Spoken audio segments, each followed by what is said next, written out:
Rebonjour. Bon, donc là, Judith, on reparle du livre, de ton livre, de ce roman, de ce premier roman qui s'appelle Le repli du temps. J'adore ce titre qui, au départ, c'est un titre qui n'était pas évident pour moi.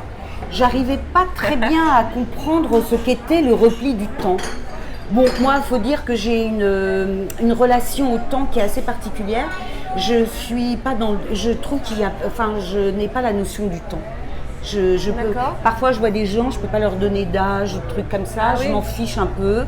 La vieillesse, oui, je me rends compte que j'ai changé tout ça, mais je sais pas, j'ai une distance par rapport. Ça n'a pas trop d'importance, j'ai envie de dire.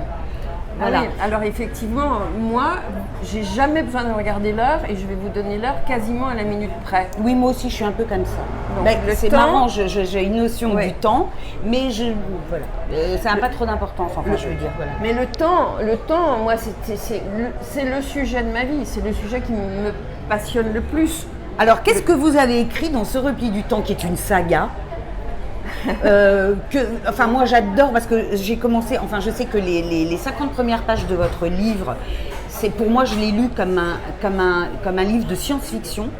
Voilà, parce qu'on démarre dans les années 2074, donc c'est un futur qui est assez proche, mais qui est aussi plein de surprises parce qu'on va tellement vite et les découvertes sont tellement exponentielles qu'on ne sait pas, peut-être que, je ne sais pas, on pourra d'ici là vivre sur la Lune, on ne sait pas.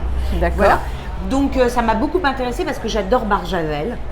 Et mon autre maître à penser, j'ai cité Anne Rice, je peux citer René Barjavel, évidemment, La Nuit des Temps. La Nuit des Temps de Barjavel, ça a été mon roman, je l'adore, voilà. Et donc, jamais adapté au cinéma. Si, il a été adapté au cinéma. Ah bon?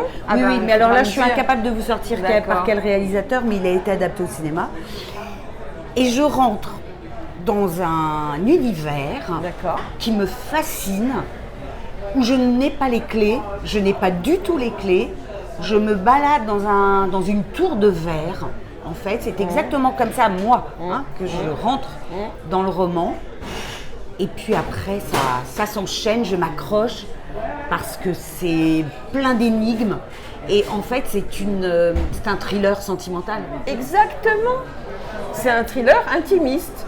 En fait, il y a quelqu'un qui, en 2074, se pose des questions parce que toute sa vie, c'est un jeune homme, il a 20 ans, 21 ans, 22 ans. Toute sa vie, on l'a emmené au sommet de ce tout.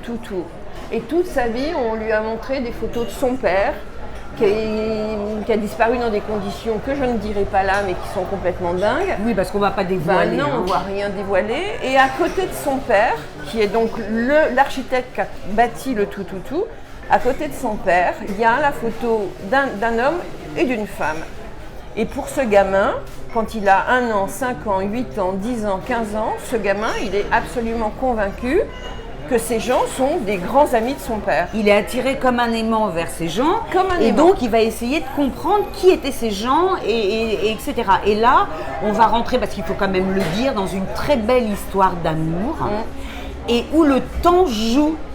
Le temps joue un rôle très très important, puisque au fond, il va se rendre compte, Elliot, que ce qu'il voit n'est pas la réalité. Mais alors, elle est où la réalité?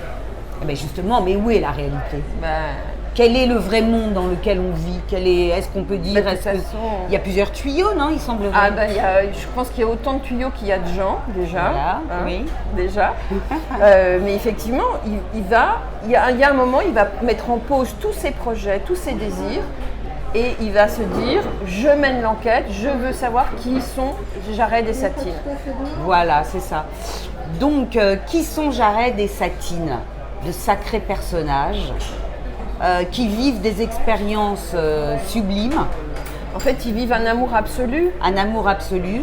Et Satine va se trouver dans une difficulté avec le temps, elle, par contre. Elle a un rapport au temps à cause de cette relation. Je ne veux pas tout dévoiler, c'est un peu dommage de tout dévoiler.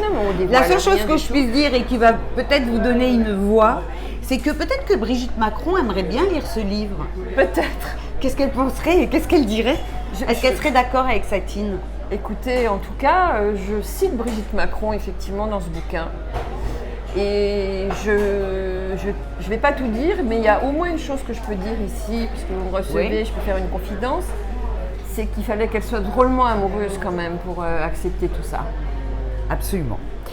Bien, eh bien Judith, on va se régaler avec votre livre et je pense qu'on va faire une petite vidéo sur une des expériences qu'ils vont traiter dans cette histoire d'amour, qui est autre chose, un autre thème. Oui. Merci beaucoup, je représente le livre qui s'appelle Le repli du temps aux éditions Talamasca, voilà, de Judith Lossman. Merci Judith. merci Lizzie.